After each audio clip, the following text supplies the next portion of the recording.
Bonjour, Salam, ça va? labas, Ça va très très bien. kul shi mzien. Bienvenue. Marhaban bikom dans ce nouveau cours de cuisine de Darija. Et cette fois, on va vous ramener à la cuisine marocaine pour vous présenter les Les plats plats traditionnels. Effectivement, ça va être un petit mélange de français et de darija parce qu'il n'y a pas de choses qui se traduisent. Les plats, on va les présenter avec des images Ouais, et on va vous le dire ce qui est en Darija et vous expliquer qu'est-ce qu'il y a dans le plat et quand ça se exactement. sert. Parce que il y a beaucoup, quand tu vas dans le restaurant, à part couscous tagine, tu vois un menu marocain, tu sais pas de quoi ça parle. Exactement. Ou si vous êtes invité chez quelqu'un, vous saurez ce que vous allez manger. Préparez vos stylos, mais d'abord, on aimerait vous dire qu'on a écrit un guide de recettes. Il est là, de cuisine marocaine. Vous trouverez la majorité des plats qu'on va vous présenter dans ce guide, pas toutes, mais la majorité, parce qu'on y compte sortir un volume 2 après. Oui, Alors si vous voulez préparer les plats que vous allez voir dans la vidéo par vous-même et les déguster, il est disponible sur Amazon, le lien est dans la description. On commence. Une petite pub pour notre guide. un petit peu. Allez, c'est parti. Le fameux. Tagine. Alors, tagine, tout seul, mérite un cours.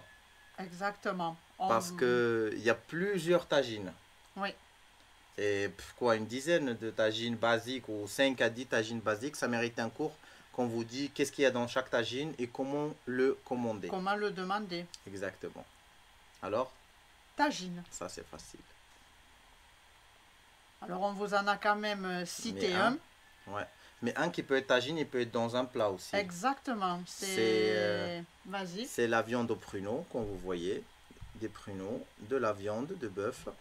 Et on appelle tagine l'ham bilbarqoq. Là, ça va être compliqué à prononcer. L'ham, c'est la viande. El ham, c'est la viande. L'ham, avec le H qui est expiré dans la gorge. L'ham. El ham. L'ham, pas L. Juste l'ham. Le ham. Très bien. B, De, be. ouais. Le barqaq. El bar. En plus, il faut rouler le R, les amis. El barcoq. Très bien. Même si tu n'as pas prononcé le K, ça se comprend ici. Quand tu dis le barqaq ou le barqaq, ça se comprend. Qu'est-ce que ça veut dire? Alors, tagine, l'ham, B, le barqaq. C'est un tagine sucré. Oui. Pruneau viande. Pruneau, viande, des fois il y a même des pêches sèches, des fois de l'ananas sèche, du poire sec, D'accord. mais des fruits secs avec de la viande caramélisée. Le fameux couscous. Le fameux couscous. Mais ça ne se dit pas C'est couscous en ça. darija. Parce que beaucoup croient que le mot Couscous. couscous c'est un darija. Non, le mot couscous c'est un mot français qui est pris du mot de darija, keskso. Qu'est-ce que c'est? Keskso. Et le couscous aussi mérite un cours tout seul parce que le couscous, il y en a déjà plusieurs variétés. Comme vous voyez dans la photo, Selon là, les c'est régions. pas les mêmes. Les régions, les occasions et Les les peuples. familles, les peuples, oui, c'est pas la même chose. Donc, c'est qu'est-ce que c'est? C'est exactement. Qu'est-ce que c'est? Qu'est-ce que c'est? Ouais. Alors, couscous, ce n'est pas du darija, c'est qu'est-ce que c'est? La prochaine fois, n'oubliez pas, demandez un qu'est-ce que c'est. La célèbre tangia de Marrakech. Marrakech. Alors, Tangia, ça reste Tangia. Tangia ne change pas.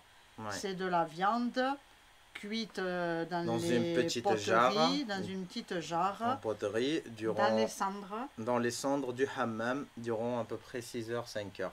Ouais, Vous savez, le hammam, c'est le lieu où on fait le gommage, la majorité le sait. Et sous le hammam, ou à côté du hammam, il y a le feu. il y a le feu pour chauffer Au l'eau au bois. Pour chauffer l'eau du hammam et chauffer le hammam aussi. Alors, à Marrakech, la tradition, elle n'amène pas cette jarre au four ni sur le gaz. Elle l'amène à ce monsieur pour la faire cuire à feu doux. Même pas feu doux, à température cendre, ambiante douce de la cendre, quoi. Ouais. C'est pour ça que la viande de Tangia, elle est très très tendre, elle s'effrite. Et le jus, je sais pas, elle est savoureux, même si dedans, il n'y a pas beaucoup d'épices, il n'y a pas de légumes, il n'y a rien, c'est que de la viande. Quand tu mets la viande et les épices, quand on le fait nous, des fois, tu dis, mais comment à la fin ça donne le goût que ça donne, quoi. Ouais, exactement. Alors, c'est ce que j'allais préciser, tu l'as dit, parce qu'il y a beaucoup de personnes qui étaient avec nous et quand ils le découvrent, mais ils sont où les légumes? C'est que de la viande. Que de la Il n'y viande. a aucun légume, même en accompagnement, C'est le à pain. part si vous le demandez. Mais la tangia, c'est de la viande. Ouais. Viande, pain. Dans Bœuf. les familles, c'est du bœuf et du pain. On mange pas autre chose avec. Dans les restos, vous pouvez trouver un peu de patates purées ou patates juste pour adapter pour les touristes. Peut-être elles vous donnent des accompagnements. Mais la vraie tangia, c'est sans légumes. Ah, Alors, passons à ça. pastilla, que vous dites pastilla, que nous on dit pastilla. C'est pastaïla. Vous, voilà, pastilla. Pastaïla diel djej. Alors, vous devez savoir quand même maintenant ce que c'est, djej, parce qu'on l'a déjà vu. Ouais. Bok, bok, bok. Pastilla de poulet. Pastaïla Pa- diel non, mais djej. pour Oui, là, nous, oui. de pastilla de poulet. Mais moi, je donne Oui, oui, le terme que exactement. vous demandez au Maroc. Pastaïla diel djej. Pastilla diel djej. Exactement. Alors, ce plat, il commence un peu à apparaître dans les restos, mais c'est un plat spécial mariage. Ouais, mariage fête. Mariage et fête. C'est pas un plat de quotidien, c'est pas un plat de restaurant normalement, c'est pas de la restauration, On commence à le trouver en portion Oui, un petit peu mais c'est de individuelle. la traiteurrie, je ne sais pas si on peut dire ça comme ça. C'est un plat de traiteur, un plat de grand rassemblement. C'est pas un plat où tu peux commander dans un restaurant à la base, vu que c'est un plat qui demande des heures et des heures de travail, Oui. des heures et des heures de cuisson, et c'est pas un plat qu'on peut juste pré-cuit, conserver et vendre dans un restaurant. Et moi, je vous conseille de goûter, mais je ne conseille pas de le manger au restaurant parce que c'est impossible que tu le commandes et demi-heure plus tard, elle te le sert. Le pastella, ça demande des heures de travail. Alors, ça veut dire que c'est soit du surgelé, soit c'était préfait, quoi. Et on va dire que le haut de gamme, si je peux employer ce mot, c'est de la pastilla au pigeon. Pastilla au pigeon, Celle qui est vraiment... c'est ça. Au pigeon, mélangé avec les poules. Maintenant, ils ont sorti même une nouvelle version hybride, c'est entre poisson et poule. Ah. C'est un peu acide, sucré. Là, c'est un amour pour Pastilla. moi. C'est pastilla del hout. Alors, qu'est-ce C'est que c'est? Elle pastilla rate au poisson. au poisson. Aux fruits de mer plutôt. Mais on Darija, Ouais. on l'appelle pastilla de poisson. Pastilla del hout. Hout. C'est pas hot. Hout. Hout. Pastilla del hout. Alors, des fois, vous pouvez voir le haut écrit tout seul, mais le haut, c'est un peu ou Ou Darija. oh, c'est les deux. Ça peut être les deux, mais hot, nous on pourrait dire hot, mais c'est hout. Hout. Voilà. Parce que même nous, dans des régions, tu vas avoir qui vont dire hout. C'est pas hout. Tu vois, nous on dit hout. Il y en a qui disent hout. Tu vois, c'est pas... Toi, tu entends une subtilité que nous, on n'entend pas forcément là. Ouais. Voilà. Pastilla diel hout. Pastilla de poisson. C'est exactement ça. Pastilla diel hout. Celle-là aussi, c'est au mariage. C'est dedans composé de vermicelles et de fruits de mer, crevettes, calamars, merlan. Et du citron, un peu de harissa dedans. Et c'est super bon. Super bon.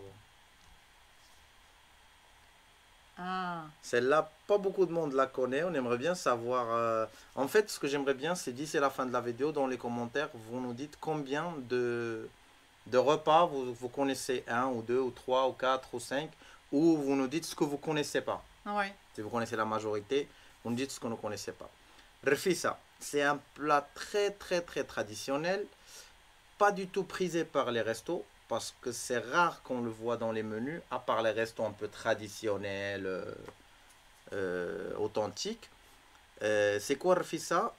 C'est des feuilles de msemen en bas, qui n'est pas trop cuit, qui a une mi-cuisson, avec du poulet, et arrosé avec une sauce qui se compose de fèves sèches, de lentilles, oignons, ail et les épices. Je ne sais pas si j'ai oublié autre chose. Mais la sauce, je dirais, c'est plutôt un bouillon. C'est un bouillon, exactement. C'est un bouillon et on arrose le tout avec. Rfissa aussi, désolé je te coupe, il y en a plusieurs. Alors, ça mérite aussi un cours tout seul parce qu'il y a le medfouna, il y a l'awara, je ne sais pas comment on l'appelle, l'amia, un truc comme ça. Il y en a beaucoup, mais rfissa, basiquement, c'est des feuilles de semaine avec du poulet arrosé avec un bouillon. Alors, la feuille de semaine, on va dire, elle est un peu en forme de tagliatelle. Un peu plus grande, mais c'est un morceau. C'est un morceau, Elle oui. est déchicotée, si je Oui, peux on la déchire, dire. on l'achète, on la Voilà, c'est déchire. ça. C'est ça. Exactement ça. Alors, ce plat, elle n'est pas mariage, ce plat, elle est naissance. D'accord. Elle est dédiée aux naissances. Aux naissances. La 7e jour de naissance que le bébé est né, le 40e jour, des fois quand il y a la circoncision, la fête de circoncision, quand on circoncie l'enfant, ça a un rapport avec la fertilité en fait, dans la mythologie, si on peut dire marocaine, ça a liaison avec la fertilité, les nouveau-nés, les nouveaux arrivés, quoi. Rfissa, on n'oublie pas de rouler le R. Exactement. Après, il y a une autre chose qui vient avec Rfissa, qui vient à côté de Rfissa en parallèle pour les gens qui n'aiment pas le msemen arrosé parce que c'est un goût assez spécial. Il y a Terda. Terda, on le fait avec le pain, le vieux pain qui durcit qu'on ne consomme pas. Ouais. On le coupe en petits morceaux et on remplace le msemen avec, on l'arrose. D'accord.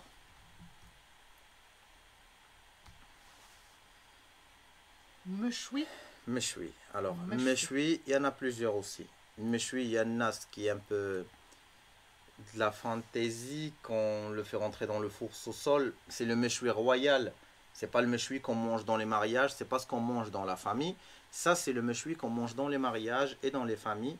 C'est un demi-mouton, Oui. agneau, surtout agneau, entre 6 mois et 1 an, qui rentre entièrement au four sans épices ni rien. Et après, on le sort, on l'entoure de crudités, on met des tomates cerises, des œufs de caille et on le décore. C'est ce que l'on appelle le méchoui. C'est mechoui. Mais c'est pas voilà, mé, prenez c'est la pas différence. méchoui. Mais nous, on dit méchoui, voilà. Mais C'est mechoui. mechoui. Mechoui. Mechoui. Ouais. Mechoui, ça veut dire grillé, tout simple. C'est tout ce qui passe au four ou ce qui passe sur la braise.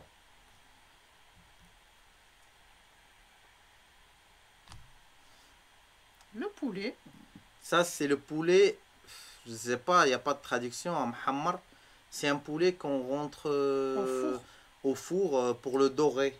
Nous, on dirait un poulet grillé, mais... C'est pas forcément, c'est pas grillé, mais c'est grillé en même temps. Un poulet au four, ouais.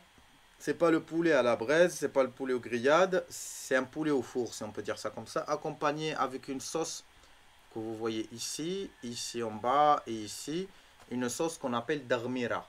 Je ne l'ai pas écrit parce que encore ça, c'est un leçon entier.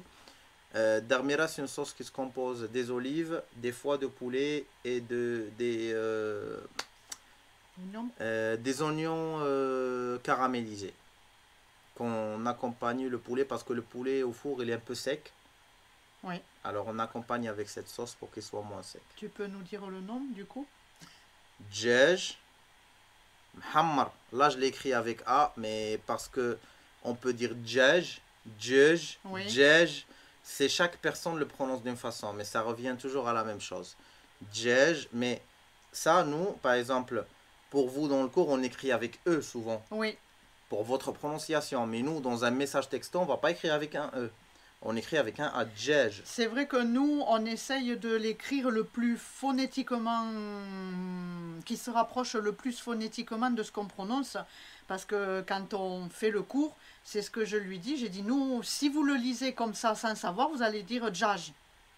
Donc c'est pour ça qu'on essaye de vous l'écrire le plus près possible phonétiquement de ce qu'on prononce. Mais là, ça m'est échappé le A parce que dans les textos, par habitude, on écrit avec A, on n'écrit pas avec E. Il y a la subtilité, Djej, Djaj, pour nous. Alors ça, c'est Djej Muhammar. Djej Muhammar. Muhammar. Muhammar. M, tout seul. Hammar. Hammar. Très bien. Muhammar. Muhammar. Alors. Très bien. Ouais. Avec le H qui est expiré dans la gorge. Et là, il faut vraiment faire la subtilité. Il y a une grande subtilité avec celui-là. Djej Muhammar. Djej Muhammar. Ça, c'est Muhammar. Et ça, c'est Muhammar. L'autre, Muhammar, veut dire doré dans le four. Et Muhammar veut dire garni. D'accord. Ça, c'est Djej Muhammar. C'est du poulet garni. Au vermicelle et aux champignons. Fort vermicelle, champignons et foie de poulet, c'est Un une délice. tuerie. Moi, quand j'ai l'occasion de manger ça, je mange que la garniture. C'est J'oublie le poulet, je mange la garniture. c'est excellent. Ouais. Et ça se présente avec la crudité. Et des œufs de caille et des trucs comme ça. Mais ça, c'est une tuerie. Djej ma'ammar. Djej, Mahammar. Ma'ammar. Mahammar. Très bien. C'est comme le prénom de Kadhafi, Ma'ammar. Oui, c'est ça. Ma'ammar el-Kadhafi. Ça, c'est Ma'ammar. Pourtant, ça veut pas dire garni quand même. Je quand sais c'est pas un ce que ça prénom. veut dire en Libye, mais Ma'ammar. D'accord. Ouais. Allez, un plat que ça peut vous croiser dans la restauration, ou Ouais. des fois présenté comme un dessert, mais pas tout le temps, il n'est pas très présent, c'est sefa. Sefa aussi, il y a plusieurs variétés. Il y a sefa au vermicelle, aux cheveux d'ange, Oui. et il y a sefa au semoule. Comme la semoule Les de deux couscous. côtés, c'est la semoule de couscous, mais d'une façon sucrée. Ouais. Ah, celle-là, c'est aux cheveux d'ange. Alors, sefa, c'est soit cheveux d'ange, soit semoule cuite à la vapeur. Et après, on la décore principalement, parce que la déco que vous voyez là, c'est la déco des mariages, de luxe. Mais la déco dans une maison marocaine traditionnelle, qui ne vont pas se casser à faire ça, ça serait deux ingrédients importants. Ça serait la cannelle et le sucre glacé. Ouais. Ça serait une lignée cannelle, lignée sucre glacé. Cannelle, sucre glacé, cannelle, sucre glacé. Et des fois, il y a des raisins secs dedans, qui sont cuits avec la vermicelle à la vapeur. Ouais. Sefa aussi, il y en a plusieurs. Il y en a medfouna, il y en a d'autres choses. Il y a le poulet medfouna, il y a le poulet dedans, je pense. Il y en a plusieurs variétés, mais ça, c'est la variété la plus connue dans tout le Maroc. Tu m'as dit que pour vous, ça ne représente pas un plat, c'est plutôt dessert. Oui, enfin, pour moi personnellement, c'est pas un plat. Manger la semoule avec du sucre dedans, on n'a pas l'habitude. Enfin, moi personnellement, Pour j'ai nous, pas c'est un l'habitude. plat. C'est plutôt un dessert. Pour nous, c'est un plat. Voilà, sefa. Là, c'est un plat que c'est que les gens qui ont pénétré le Maroc profond qui Medfouna. l'ont goûté. C'est le medfouna. C'est la maman de la calzone et du pizza. C'est là, ça se trouve principalement, parce que c'est pas dans tout le Maroc, ça se trouve principalement dans le sud-est du Maroc, vers la frontière algérienne, mauritanienne, dans les villes spécialement de Rachidia, Erfou, de Merzouga, qui est connu, le désert de l'Est, Merzouga, Hassil Abiad, Ressani et toute la région là-bas. C'est là où ça c'est connu. C'est un pain garni avec du bœuf et de l'oignon, du bœuf cuit et caramélisé avec l'oignon. Ça D'accord. fait un peu calzone. Medfouna. Medfouna. Medfouna, ça veut dire l'enterrer. D'accord, Parce que la viande, elle est enterrée dans le pain. d'accord. C'est ça, medfouna. Et Alors, voilà. dites-nous si vous connaissez tous ces plats. Qu'est-ce que vous connaissez comme plat et qu'est-ce que vous connaissez pas et qu'est-ce que vous aimeriez déguster de tout ça, désolé pour la faute. Et On leur a mis l'eau à la bouche là. ah oui, c'est ça. Et c'est pas que ça la cuisine marocaine parce qu'il y en a encore un paquet. Il y a la street food, makouda, le ci, le là. Il y a des sandwichs reine zoubnine. Il y a des termes aussi qu'on aimerait bien vous apprendre. On attend juste l'occasion. On espère que les cours soient bien utiles pour vous. Oui, et puis c'est quand même important parce que pour nous, quand des fois on peut voir des noms de plats où on ne sait pas exactement, mais maintenant vous saurez à Ça, quoi je ça trouve très correspond. important parce que surtout quand tu voyages et tu vas, tu Exactement. trouves un truc dans le menu. C'est comme un jour, ça nous est arrivé, on était dans un restaurant libanais et on a le menu devant nous et c'est que des plats libanais. Nous, on ne connaît pas. On a choisi au hasard. Oui, C'est tac, on connaît que shawarma. Et on n'a pas voulu manger shawarma, alors on a choisi au hasard. C'était très bon, mais tu ne sais pas ce que tu vas manger, quoi. Et exactement. tandis que là, si vous connaissez c'est quoi sefa, c'est quoi pstaïla diel djaj, pstaïla diel hout, Oui, et puis djaj ma'ammar, mahammar. même le couscous, tu vois, parce que pour nous, dans notre tête, couscous, c'est couscous, et non, c'est keskso. keskso. C'est ça, c'est exactement ça. Alors, on vous dit que c'est là où ça finit ce cours. Ciao, ciao. C'est là où ça finit cette vidéo. On espère que le cours était bien pratique pour vous et que ça vous aidera dans votre vie quotidienne au Maroc, soit pour le voyage, soit pour l'installation. Oui. Et on aimerait bien vous dire que si vous êtes intéressé par le voyage ou l'installation au Maroc, nous avons écrit 4 guides. Le premier guide, c'est le guide des conseils. Le deuxième guide, c'est le guide des circuits. Le troisième guide, c'est le guide de la cuisine. Et le quatrième, c'est de l'installation. Si vous voulez les commander, vous pouvez cliquer là. Et si vous voulez voir d'autres vidéos, cliquez ici.